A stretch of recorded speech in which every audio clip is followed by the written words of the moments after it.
La tempête au-dessus de Ganet-Neuf ne rugissait pas comme une tempête typique, elle sifflait comme le dernier souffle d'une étoile en effondrement, traînant des éclats métalliques et de la poussière pulvérisée à travers les gorges désolées du site minier. Une silhouette humaine boitait à travers le terrain fracturé entre les restes rouillés des raffineries abandonnées et les quais de chargement délabrés, une main agrippant une cape qui flottait comme une toile de voile en lambeaux, tandis que l'autre pressait contre les débris fumants de son armure Uixo. Vela, princesse de l'Empire Valra, héritière de cet système et en ce moment une nobody sale et échouée, jurait entre ses dents dans 3 dialectes et 2 langues mortes. L'ironie ne lui échappait pas, la moitié de la galaxie voulait sa mort et la voilà, presque emportée par une tempête de poussière lunaire et une panne de moteur causée par la chose la plus embarrassante de l'histoire royale, une batterie à plat. Derrière elle, les débris de son croiseur personnel brûlaient encore faiblement, vacillant dans la tempête comme un phare mourant. Elle avait atterri en catastrophe sur cette lune perdue avec rien d'autre qu'une armure Uixo fracturée, un dispositif s'est bloqué et un estomac qui n'avait pas vu de nourriture depuis 20 heures. Elle avait suffisamment caché son identité, les marqueurs de signature de son armure effacés, l'insigne royal gravé avec un couteau plasma, mais même dépouillée, la combinaison était dangereuse. C'était de la technologie extraterrestre à son meilleur et entre de mauvaises mains, elle criait, elle est importante, capturez-la, vendez-la ou pire. L'univers n'était pas clément avec les importants. Ses scanners n'avaient détecté qu'un seul signe de vie dans la zone, un petit hangar rouillé coincé entre 2 tours de mine brisées. Ces signaux de puissance étaient faibles mais constants, vacillant comme une bougie antique dans une tempête. Elle boitait maintenant, traînant partiellement son armure derrière elle comme une carapace brisée, priant que quiconque résidant à l'intérieur ne reconnaisse pas son visage sur les affiches de primes ou son nom dans les gros titres sensationnalistes. La porte du hangar était enfoncée, avec de la peinture écaillée et une pancarte peinte à la main fixée à l'avant. Les miracles mécaniques de Cole, si c'est endommagé, je risque probablement d'aggraver le problème.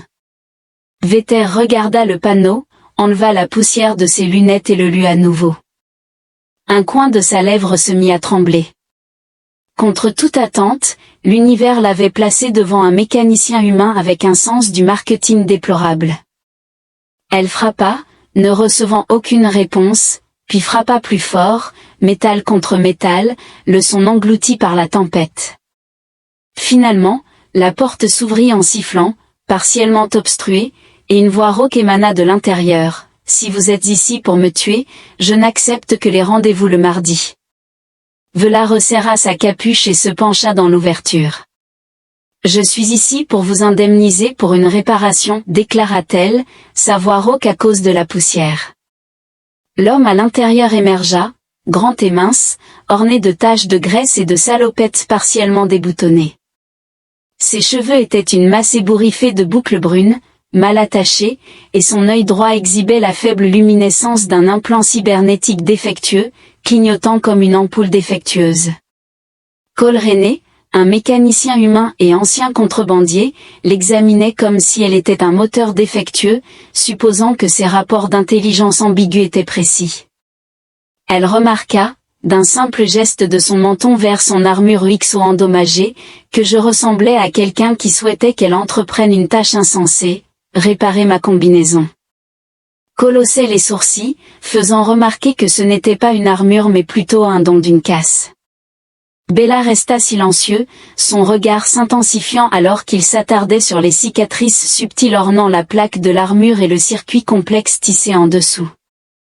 Il sourit alors largement, semblable à une personne qui aurait découvert un précieux débris extraterrestre à vendre pour un profit substantiel. « Très bien, déclara-t-il, apportez-le, mais je impose des frais supplémentaires pour les clients qui semblent échapper à 15 gouvernements différents. » Dans l'atelier se trouvait un amalgame chaotique de génie et de folie, d'une nature extraterrestre. Des débris technologiques encombraient les tables, des pistolets à plasma partiellement réparés, des cœurs de drones corrodés, des gels de refroidissement et des conteneurs endommagés. Faiblement, de la musique rock de la vieille terre émanait d'un haut-parleur suspendu par un fil, tandis que l'air était imprégné de l'odeur de circuits brûlés et de café rassis. Cole débarrassa une table d'un geste singulier et dramatique, délogeant un datapad et un petit lézard mécanique qui lui cracha dessus avant de se retirer. Vetter observa silencieusement alors qu'il scrutait son armure, pièce par pièce, sifflotant doucement sous son souffle. « Où as-tu acquis cela ?» demanda-t-il, retournant une plaque d'épaule ornée de nœuds d'énergie microscopiques. « Ce n'est pas l'équipement typique d'un mercenaire. Disons simplement que j'ai vécu une rupture tumultueuse, murmura-t-elle. Cole esquissa un sourire en coin. « Eh bien, ma chérie, ton ex t'a légué une technologie de guerre supérieure, c'est le compliment le plus flatteur que je puisse faire à leur sujet. » Il s'arrêta puis ajouta, « De plus, il semble que quelqu'un ait frappé la combinaison avec un trou noir. » Velara resta silencieuse, son regard fixé sur ses mains qui se déplaçaient avec une précision sans effort, démontant les composants sans réaliser qu'il manipulait l'armure de la fugitive royale la plus recherchée du cadran. Il ne remarquait pas son observation, préoccupé à fredonner faux et à murmurer à propos d'un idiot. Les ingénieurs qui perçoivent le plaquage d'or comme un mécanisme de défense, tandis que la tempête faisait rage dehors et que la nuit s'étendait, Cole travaillait. Chaque fois que ses doigts glissaient sur un fil caché et qu'il frôlait les nœuds de données intégrés dans son armure, Vala sentait son pouce accélérer. Spike, à son insu, ne se contentait pas de réparer du métal, il découvrait progressivement les couches d'un secret qui pourrait potentiellement déstabiliser des galaxies entières, la laissant incertaine quant à savoir s'il fallait intervenir ou observer l'étendue de ses progrès. Le matin suivant sur Ganir 9 commença comme tous les matins précédents sur cette lune désolée, avec le ciel teinté d'une teinte violette meurtrie et les deux soleils. Montant à contre-cœur à travers le brouillard, semblable à deux yeux fatigués se réveillant après une nuit agitée, l'atelier de Cole René restait faiblement éclairé. L'air était imprégné de l'odeur des circuits surchauffés et du café de mauvaise qualité, tandis qu'en dessous du désordre de câbles et de composants de rechange se trouvait un minuscule nettoyage. Le droïde marchait en rond sans but. Bipéreur l'existence est féodale, Velara était assise rigidement dans le coin. Avec sa capuche tirée bas, son armure brisée était exposée comme un corps disséqué sur la table de travail principale. Elle n'avait pas dormi, les royaux apprenaient tôt à endurer sans le luxe du repos tandis que les adversaires à travers la galaxie cherchaient leur perte. Cole, cependant, s'était endormi dans son fauteuil à 3 heures du matin. Une clé hydraulique fermement serrée dans une main, une tasse de café vide maladroitement posée sur sa poitrine pendant le nettoyage, le droïde heurta son pied pour la 50e fois, le faisant se réveiller brusquement avec un reniflement et un murmure, « Je ne dormais pas, je recalibrais. » Valara leva un sourcil mais resta silencieuse. Cole se redressa, se frotta le visage avec les deux mains, et lança un regard noir à l'armure XO partiellement réparée comme si elle l'avait personnellement offensée. « D'accord, dit-il, la voix rauque. Où en étions-nous ? Ah oui, essayer de réparer un piège mortel ambulant sans me faire exploser. » Il saisit une tablette de données, l'activa et commença à exécuter des commandes. Les diagnostics du code extraterrestre traversaient les lignes de Vindin. Le cryptage royal dissimulé sous plusieurs couches de fausses insignes militaires, Cole hésita, tendu devant l'écran, le créateur de cette armure n'était pas seulement paranoïaque mais aussi riche. Bellora maintenait une expression neutre, reconnaissant que ceux qui endurent avaient souvent une disposition pragmatique. Cole l'observa, remarquant sa posture anormalement calme, semblable à un ressort enroulé. « Allez-vous révéler la nature de votre situation, ou dois-je continuer à spéculer ? Actuellement, ma principale hypothèse est que vous êtes une religieuse de l'espace en fuite avec une addiction au jeu. » Vora se permit un sourire subtil, reconnaissant que c'était satisfaisant, et continua alors qu'il pressait plusieurs autres boutons. Option 2, vous êtes un assassin à la retraite qui récupère maintenant des droïdes de combat orphelins. Elle émit un son révélant un rire imminent mais se retint. Option 3, il persistait à sourire. Vous êtes un royal exilé qui échappe à de nombreux chasseurs de primes en raison du vol d'un objet que vous n'auriez pas dû prendre. La plaisanterie résonnait trop étroitement avec votre situation.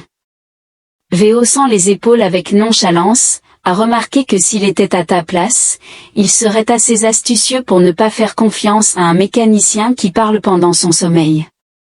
Cole s'est allongé, les mains levées, affirmant qu'il ne communique qu'avec les meilleurs.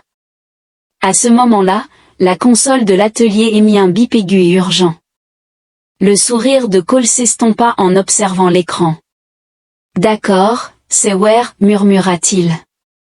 Votre interface neurale d'armure n'est pas simplement de qualité militaire, elle possède des couches de protocole de sécurité que je n'ai rencontrées qu'une ou deux fois, et ces cas impliquaient des individus avec plus de titres que de bon sens. » Vela maintenait une apparence neutre, tandis qu'en elle, son pouce accélérait alors que Cole interprétait mal son silence. « Je me fiche de votre identité, j'ai rectifié des situations bien plus graves. Une fois, j'ai reconstruit le bras entier d'un capitaine pirate après qu'elle l'ait perdu dans une partie de poker en apesanteur. » Il la regarda d'un air soupçonneux, « Cependant je dois admettre que tu le caches habilement, la plupart des individus ornés de telles armures ne peuvent s'empêcher de faire référence à leur lignée royale même pendant 5 minutes. Peut-être que je suis doué pour la dissimulation, ou peut-être a-t-il remarqué que ma voix diminuait légèrement, indiquant votre incapacité à naviguer dans le silence. » Le silence persistait, mais restait supportable. Dehors, la tempête s'était apaisée en un doux murmure, la poussière se déposant comme de la cendre sur les structures négligées. Cole se leva, s'étirant pensivement, et s'approcha du mur lointain, fouillant dans une collection de composants anciens. Il revint avec un petit lecteur de données portable, usé mais fonctionnel. « Je comprends si vous préférez ne pas révéler votre identité, remarqua-t-il en connectant l'appareil à l'armure UXO, mais je suis intrigué par ce que cet appareil cache. » Vala se raidit alors que le lecteur s'activait, projetant de faibles lignes holographiques sur la table, y compris des schémas, des relevés d'énergie et des flux de données cryptés. Puis, pendant un instant, quelque chose a traversé la projection. Le sceau royal de Valindra, Cole, devint immobile. Vala ferma rapidement le cube, mettant fin à la projection. Alors qu'il disparaissait, il fixa son regard sur elle, ses yeux se plissant, ressemblant à ce qui pourrait facilement être perçu comme un simple bug. Elle remarqua d'un ton froid en faisant glisser le cube hors de la table. Cole exhala brusquement, secoue la tête et se frotte la nuque. « D'accord, si tu choisis de ne rien révéler, c'est bien, mais quoi que tu caches, il tapota l'armure, cela finira par se révéler à moi. » Avant qu'elle ne puisse répondre, le panneau de la porte bourdonna, indiquant qu'un signal externe tentait d'accéder au système de l'atelier. L'abdomen de Valar se contracta. Cole fronça les sourcils en examinant la console, notant qu'il était étrange que personne ne s'approchait de lui sauf pour vendre des objets inutiles ou le menacer. L'écran émettait un faible scintillement pulsant. Vela identifia immédiatement la présence de chasseurs de primes. Elle se leva brusquement, sa voix incisive, « Peux-tu brouiller ce signal ?» Cole cligna des yeux, interrogatif, « Tu veux que je les brouille maintenant ?» Sans plus de débat, il se précipita vers les commandes, ses doigts manœuvrant habilement alors que le signal se dissipait. Vetter jeta un coup d'œil à son armure partiellement réparée, puis à Cole, reconnaissant son obstination humaine et sa curiosité excessive. Elle se demanda, pour la énième fois, si lui accorder sa confiance constituerait la plus astucieuse des erreurs qu'elle ait jamais commises. Bien que la tempête à l'extérieur se soit calmée, la tension dans l'atelier crépitait plus intensément que n'importe quel éclair. Cole faisait les 100 pas, essayant d'ignorer sa récente vision de quelque chose de bien plus grand que son implication souhaitée. Bellara resta silencieuse, sa posture rigide, avec sa cape drapée sur ses genoux pour dissimuler la lame pulsée soigneusement repliée contre son poignet. Les vieilles habitudes se révélèrent difficiles à abandonner lorsqu'on avait été élevé dans un palais grouillant d'assassins déguisés en serviteurs. Cole finit par remarquer, en lançant un chiffon sur la table en désordre. Tu caches manifestement quelque chose, tu n'as même pas bronché lorsque ce signal a été reçu, et ton armure diffuse pratiquement des secrets classifiés plus bruyamment qu'un politicien en pleine campagne électorale. Velara s'est allongée, sa voix douce, et pourtant, te voilà, toujours en train de la réparer. Cole se massait les tempes à cause de mes décisions de vie néfastes et de ma curiosité insatiable, qu'il considérait comme une maladie. Dehors, à travers les fenêtres fissurées du hangar, les deux soleils commencèrent leur descente, projetant des ombres allongées sur les tours minières délabrées. Au loin, des moteurs émettaient un léger bourdonnement, indicatif d'un vaisseau scrutant la surface de la Lune. Le signal précédent n'était pas simplement un ping errant, c'était un balayage secret destiné à paraître inoffensif mais visant à activer une technologie dormante, comme son armure UXO. Ils approchaient.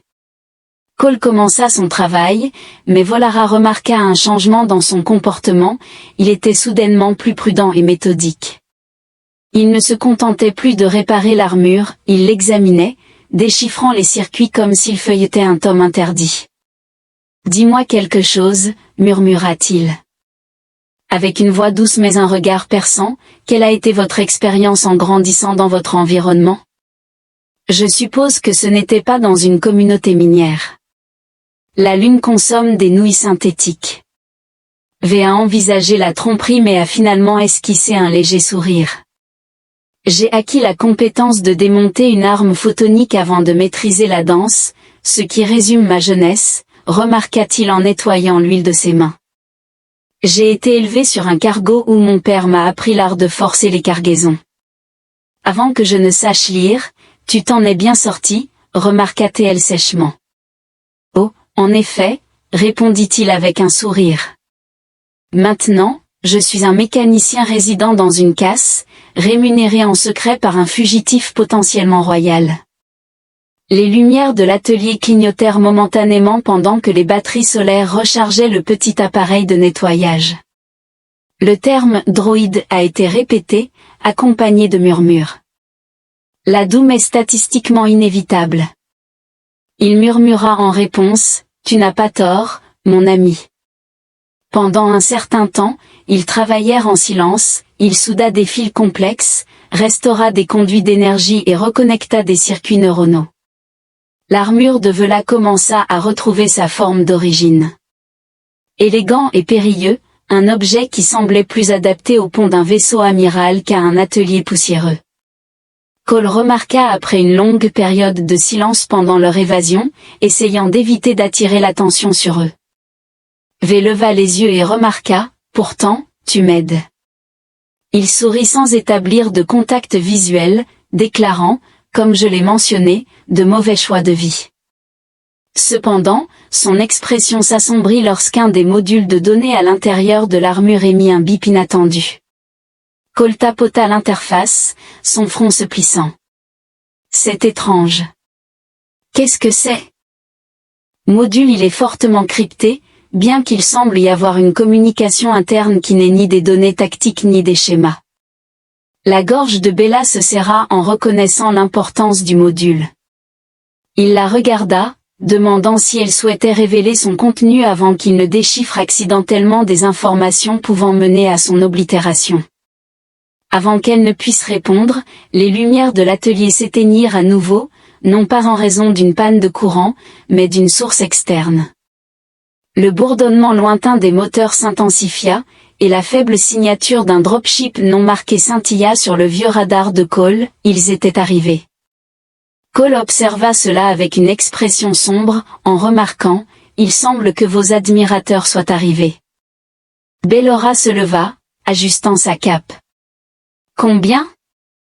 Cole examina le scanner, notant 3 ou peut-être 4 individus armés, clairement pas là pour vendre des ferrailles. Il observa son armure, qui manquait de composants essentiels et avait son interface neuronale exposée. « Tu ne peux pas encore porter ça, remarqua-t-il. Les lèvres de Valar se mirent à trembler en réponse.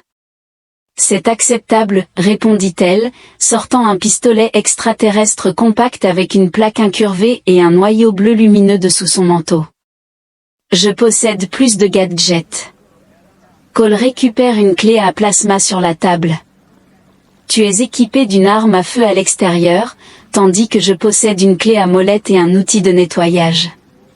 Android affichant des carences en estime de soi, Vetter lui lança un coup d'œil oblique, indiquant que son implication était inutile. Cole sourit, passant la clé à molette en mode étourdissement. Madame, vous avez atterri en catastrophe sur ma lune, convoqué des chasseurs de primes à ma porte, et m'avez présenté le défi mécanique le plus intrigant que j'ai rencontré depuis des années. Je suis déjà enchevêtré dans cette situation. Dehors, des pas crissaient dans la poussière, et une voix ordonna, « Ouvrez !» Nous savons qui est à l'intérieur. Cole lui jeta un dernier regard. Quel est le plan, ta présence énigmatique? Vela sourit en coin, son cœur battant calmement. Nous nous adaptons spontanément. Le bruit à la porte du hangar n'était pas simplement un coup, c'était un fracas retentissant qui résonnait à travers la structure, faisant vibrer les boulons et faisant sauter les équipements mal fixés des tables. Cole leva les yeux au ciel, ressemblant à un homme qui aurait souhaité éviter d'être assassiné avant le déjeuner. Ils sont polis, murmura-t-il, toujours courtois avec les chasseurs de primes. Frappe d'abord, Valara se tenait au bout de l'atelier, sa cape tombant en cascade alors qu'elle examinait la cellule d'énergie du pistolet extraterrestre. Son regard se tourna vers l'armure XO inachevée sur l'établi, à la fois si proche de la fonctionnalité et pourtant toujours inefficace. La voix à l'extérieur aboya de nouveau, cette fois plus sèchement, « Nous savons que la reine Valindra est à l'intérieur. Rendez-la, et nous ferons vite. » Cole ricana, il ne se trompe pas. Bellara lui lança un regard, suggérant qu'il pouvait encore faire demi-tour. Il haussait un sourcil en sa direction, sans ralentir son pas, saisit une grenade à impulsion sous la table. Non, je préfère les choix insensés, remarqua-t-il. La porte trembla une fois de plus. Cette fois, accompagné du son unique et d'un coupeur magnétique en train de découper, Cole remarqua d'une voix sèche. Velara inspira profondément, entrant dans le silence pour lequel elle avait été conditionnée depuis son enfance. Le tumulte dans sa tête s'apaisa. Lumières éteintes, ordonna TL. Cole activa un interrupteur sans se poser de questions, plongeant l'atelier dans l'obscurité, illuminé seulement par la faible lumière des cellules de plasma dispersées et le pouls bleu du droïde de nettoyage, qui dit instantanément « Danger imminent ». Bonne journée. Pendant ce temps, le découpeur à l'extérieur sectionnait la porte du hangar avec précision. Des étincelles cascadaient comme des lucioles alors que la porte s'ouvrait en grinçant, révélant 3 silhouettes, 2 chasseurs de primes en armure noire mat, blaster à la main, et entre eux, un seigneur de guerre semi-cybernétique aux optiques rouges faiblement luminescentes. La voix du seigneur de guerre résonna, basse et métallique, « Valara de Valindra, votre empire est éteint. Rendez-vous maintenant, et nous pourrions épargner l'humain. » Cole jeta un coup d'œil furtif vers Bellara. Avant qu'elle ne puisse répondre, le seigneur de guerre leva son épée, murmurant qu'elle était plutôt populaire. Bellara initia l'action avec une rapidité remarquable, tirant 2 balles, l'une visant le luminaire du plafond et l'autre la console située derrière les chasseurs.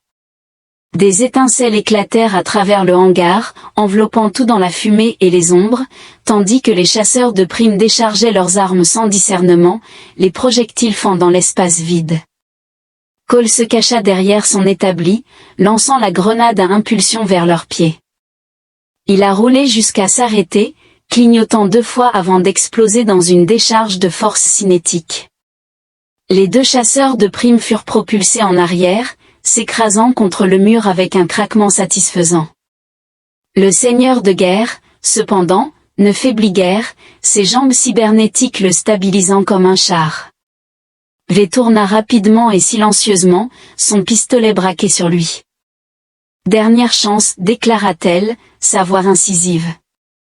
L'optique rouge du seigneur de guerre la scruta, évaluant. Vous n'êtes plus une reine, simplement une fugitive. Il se jeta alors avec une vitesse étonnante. Valara esquiva, mais le bras mécanique du seigneur de guerre attrape sa cape, la déchirant. Elle se retourna, tirant à bout portant dans les câbles sous ses côtes. Des étincelles jaillirent de son côté, mais il continua sans relâche.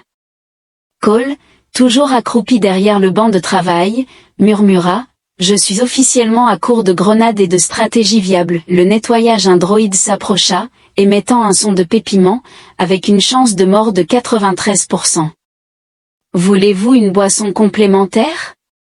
Cole saisit l'appareil, reconfigura 2 circuits rapidement, et murmura « Rendons-vous fonctionnels, compagnons. » À travers l'atelier, Valara luttait contre le seigneur de guerre, évitant de justesse ses frappes dévastatrices alors que son poing cybernétique frappait le mur en face d'elle, enfonçant le métal solide. Cole s'exclama « Et robot psycho !» Le seigneur de guerre pivota juste à temps pour voir le droïde s'accélérer vers lui, maintenant irradiante d'une lueur menaçante. Cole activa un bouton, provoquant l'explosion du droïde de nettoyage dans une détonation EMP aveuglante. Les optiques du seigneur de guerre scintillèrent et s'éteignirent, tandis que ses membres cybernétiques se figeaient en plein mouvement, l'immobilisant comme une statue. Valara agissait sans hésitation, frappant la crosse de son pistolet contre sa tête. Le seigneur de guerre s'effondra au sol, laissant le silence comme seul bruit, accompagné du léger bourdonnement du ventilateur de plafond endommagé au-dessus. Cole se leva, époussetant méthodiquement la poussière de ses manches. « Eh bien, remarqua-t-il, c'est une méthode pour ranger la boutique. » La respiration de Bella était rapide, mais son ton restait calme.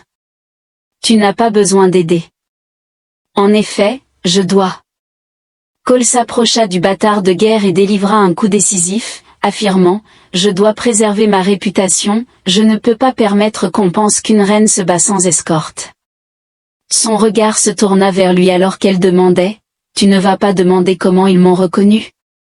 Le haussement d'épaule de Valara semblait impoli alors qu'elle exhalait un souffle qui frôlait le rire, cependant, sous cette légèreté, ses pensées s'emballaient.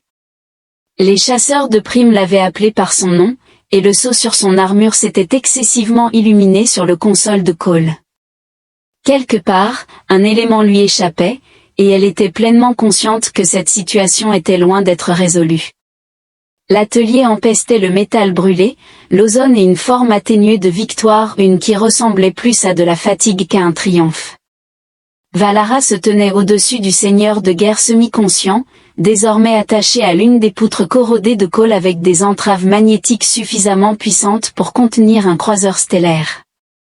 Les chasseurs de primes gisaient dehors, inconscients et liés comme des caisses de fret. Cole s'approcha de la table de travail, essuyant la sueur de son front avec le même chiffon utilisé pour essuyer les résidus de plasma. Il grogna que ce n'était pas comme ça qu'il avait prévu sa semaine. En général, les problèmes les plus difficiles qu'il rencontre sont un lève grave défectueux ou une facture impayée de temps en temps. Valara, à genoux à ses côtés, lui lança un regard fulminant à travers son armure XO. Considère cela comme ton amélioration. Il grogna mais s'abstint de contester, l'armure était maintenant pratiquement intacte. Cole avait consacré les 2 dernières heures à terminer les réparations, à souder l'interface neuronale et à reconnecter le cœur de puissance interne. Il scintillait subtilement sous les lumières de l'atelier, représentant non seulement une arme mais un symbole, une extension de la femme qui avait lutté pour sa survie et restait dans l'ombre alors que son empire se désintégrait. Cole tapota légèrement l'armure, en déclarant « Elle est complète, Valara. » Elle se leva, se déplaçant lentement et délibérément. Alors qu'elle pénétrait dans l'exosquelette, celui-ci épousa son corps comme de l'acier liquide, les plaques se fixant par des moyens mécaniques. Pour la première fois depuis des jours, Grace ressentit le poids de cette armure en non seulement le métal, mais le devoir qu'elle symbolisait. Le HUD s'illuminait dans son viseur, indiquant qu'il était complètement opérationnel. Cole siffla doucement, « Tu portes ce vêtement comme s'il avait été fait sur mesure pour toi. » C'était le cas, dit-elle doucement. Dehors, le système de communication émettait un bruit crépitant alors qu'une diffusion lointaine devenait audible, faible mais perceptible par tous les vaisseaux de chasseurs de primes dans le cadran 7. La prime sur Velara de Valindra est désormais annulée. Répétez, nul. L'Empire de Valindra annonce une cessation immédiate des hostilités. Le signal royal a été vérifié. Cole observa son front inquiet, tandis qu'elle offrait un léger sourire. Le sourire qui lui avait échappé pendant des années transmettait un message dissimulé derrière mes défenses, que tu avais presque déchiffré. Il croisa les bras et spécula, laisse-moi deviner, ce message servait de dispositif de désactivation pour la prime, une manœuvre politique? Elle a précisé, c'est un déclencheur intégré dans le sceau royal, l'activer transmettrait un signal irrévocable à chaque chaîne de prime dans le cadran, annulant tous les contrats. Le seigneur de guerre dehors désire la prime parce que, sans moi, l'Empire se désintègre. Cole fixa son regard sur elle. Tu aurais pu le faire à tout moment, répondit-elle en secouant la tête. J'ai dû prioriser ma survie, le message ne se transmettrait pas tant que je ne serais pas rééquipé de mon armure, interfacée avec le système neural. Une reine décédée ne signifie rien. Cole, passant une main dans ses cheveux couverts de graisse, remarqua, vous êtes vraiment remarquable, vous savez. Elle soutint son regard avec intensité, et une douceur apparut dans son expression. Tu aurais pu me dénoncer, dit-elle doucement, réclamer la prime, et partir. Cole offrit un sourire tordu, déclarant, en effet, je répare des objets, c'est ma vocation. Il désigna l'atelier endommagé, ajoutant, même lorsque ces objets s'avèrent plus problématiques que précieux. Elle répondit par un rire sincère.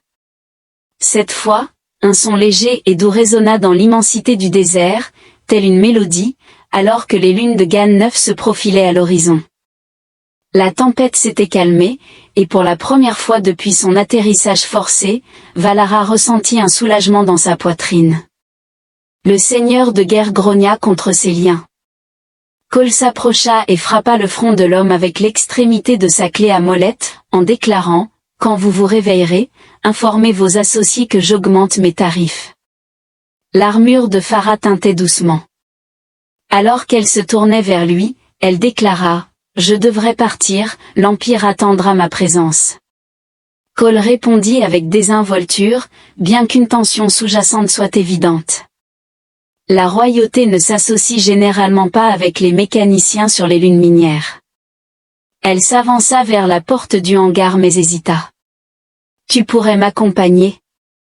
La proposition l'étonna même elle, pourtant elle était dépourvue de pitié ou de motifs politiques, c'était une offre sincère, une rareté dans une galaxie construite sur la tromperie. Cole haussait un sourcil et s'enquit de réparer son armure sur un croiseur royal, de consommer des rations coûteuses et de traiter avec les diplomates Boa. Elle inclina la tête et suggéra qu'il pourrait continuer à exceller dans la résolution de problèmes apparemment insurmontables. Il la regarda pendant un long moment avant de sourire, petit mais sincère. « Très bien, Votre Altesse, mais je demande une compensation pour les risques encourus. » Elle sourit en réponse, indiquant qu'elle pourrait probablement satisfaire cette demande. Quelques minutes plus tard, ils se sont positionnés à la périphérie de l'atelier.